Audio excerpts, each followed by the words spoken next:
Assalamualaikum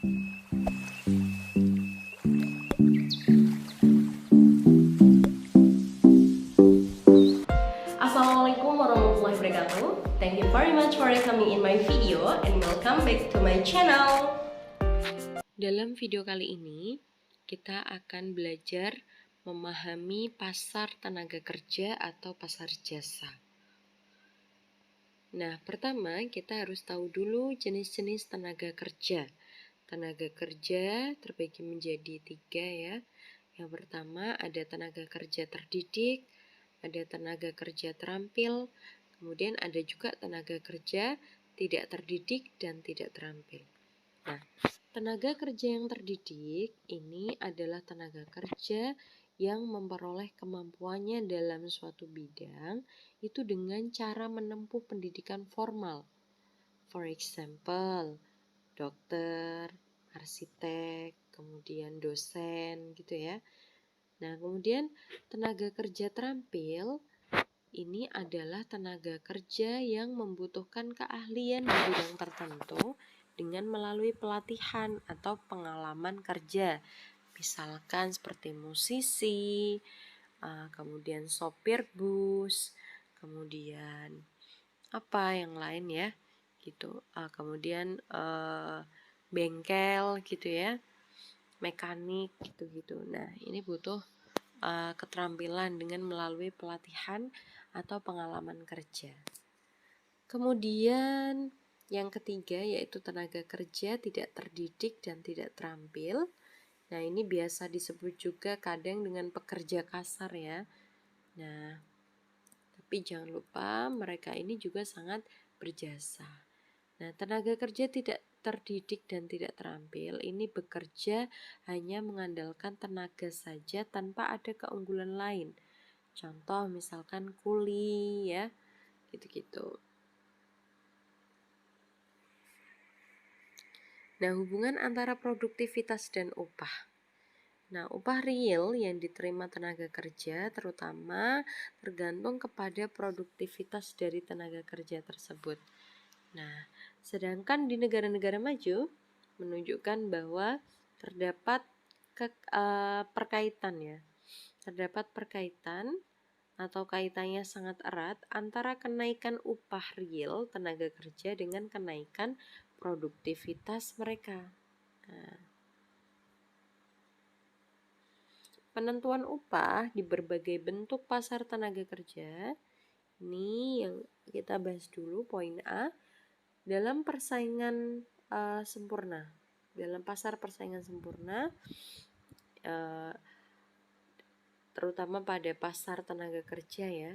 Dalam ini sifat-sifat permintaan dan penawaran tenaga kerja berbeda dengan sifat-sifat permintaan dan penawaran di pasar barang. Artinya semakin tinggi atau rendah upah tenaga kerja, maka semakin sedikit atau banyak permintaan ke atas tenaga kerja. Kemudian penentuan upah di berbagai bentuk pasar tenaga kerja. Ada yang kedua, kita bahas pasar tenaga kerja monopsoni ya. Nah, monopsoni berarti hanya terdapat satu pembeli di pasar sedangkan penjual jumlahnya banyak. Nah, pasar tenaga kerja seperti ini bersifat monopoli di pihak perusahaan untuk menentukan keadaan di mana terjadi keseimbangan penggunaan tenaga kerja tercapai syaratnya. MCL sama dengan MPR.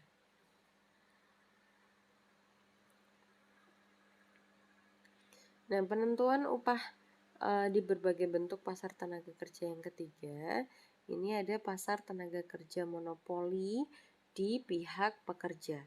Penentu upah dalam pasar tenaga kerja yang bermanfaat monopoli pihak pekerja dibedakan kepada 3 keadaan. Yang pertama, menuntut upah yang lebih tinggi dari yang dicapai pada keseimbangan permintaan dan penawaran. Yang kedua, membatasi penawaran tenaga kerja, dan yang terakhir, menjalankan usaha-usaha yang bertujuan menaikkan permintaan tenaga kerja. penentuan upah di berbagai bentuk pasar tenaga kerja. Nah, yang keempat yaitu pasar monopoli di kedua belah pihak. Nah, atau monopoli bilateral. Dalam pasar monopsoni, upah lebih rendah daripada pasar persaingan sempurna. Ya, ini kalau dalam pasar monopsoni. Sementara di mana pekerja mempunyai kekuasaan monopoli, upah adalah lebih tinggi dari pasar persaingan sempurna. Nah, adapun faktor-faktor yang menimbulkan perbedaan upah, yang pertama ada perbedaan corak permintaan dan penawaran dalam berbagai jenis pekerjaan, kemudian perbedaan dalam jenis-jenis pekerjaannya, perbedaan kemampuan, keahlian, dan pendidikan, kemudian terdapat pertimbangan bukan keuangan dalam memilih pekerjaan, dan yang terakhir ketidaksempurnaan dalam mobilitas tenaga kerja.